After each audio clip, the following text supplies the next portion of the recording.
வணக்கம். கடந்த 5 ஆண்டுகளாக கோ4 என்ற தீவனப் பயிரும் கோஎஃப்எஸ்29 என்ற தீவனப் பயிரும் சூப்பர் நேப்பியர் என்ற தீவனப் பயிரும் கினியா புல் என்ற தீவனப் பயிரும் பயிரிட்டு வருகிறோம்.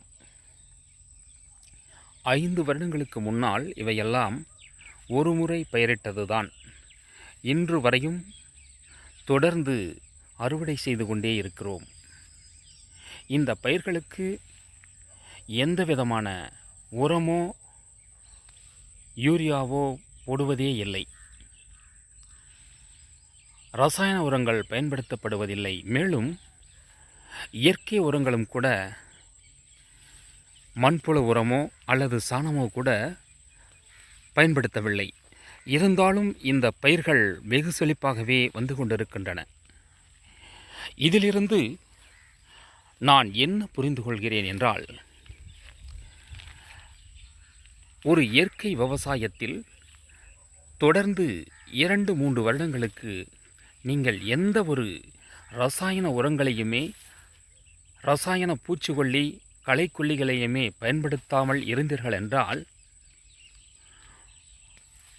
2 வருடம் கழித்து அதனுடைய மகசூல் அபரிதமாக கிடைக்கிறது என்பது இதிலிருந்து நான் புரிந்து கொண்டேன்.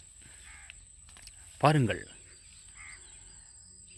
செழிப்பாக வளர்கின்றன. நான் தொடர்ந்து அறுவடை செய்து கொண்டுதான் இருக்கின்றேன். கிணற்று நீரை பாய்ச்சுகிறேன். இதிலிருந்து நான் புரிந்து கொள்கிறேன், ஒரு மண் தொடர்ச்சியாக 2-3 வருடங்கள் அதை எந்த ஒரு சிரமப்படுத்தாமலும் தொல்லைப்படுத்தாமலும் இருந்தால் அது தனக்குத்தானே உரங்களை கூட தயாரித்து கொள்கிறது என்பதை உணர்கிறேன். பாருங்கள், இவையெல்லாம் நான் தொடர்ந்து அறுவடைதான் செய்து கொண்டிருக்கிறேனே ஒழிய இவைகளுக்கெல்லாம் இதுவரை ஒரு உரம் போட்டதில்லை. 5 வருடங்களுக்கு முன்னால் பயிரிட்டது. இன்றும் அறுவடை செய்து கொண்டிருக்கிறேன். எவ்வளவு செழிப்பாக வளர்கிறது பாருங்கள். பாருங்கள், எவ்வளவு செழிப்பாக வளர்கிறது. ஆகவே நண்பர்களே, நீங்கள் ஒரு வருடம் இயற்கை விவசாயம் செய்தோம், அதில் ஏதும் பலனில்லை என்றெல்லாம் நீங்கள் நினைக்காதீர்கள். உங்களது கடமையை மட்டும் செய்யுங்கள். தொடர்ந்து 2 வருடம் 3 வருடம் என்று தொடர்ச்சியாக இயற்கை விவசாயத்தில் இருங்கள். மண் என்னும் தாய் இயற்கையாகவே உங்களுக்கு கொட்ட ஆரம்பிப்பாள். மண் பொன்னாக விளையும். இது நான் நிதர்சனமாக உணர்ந்த உண்மை.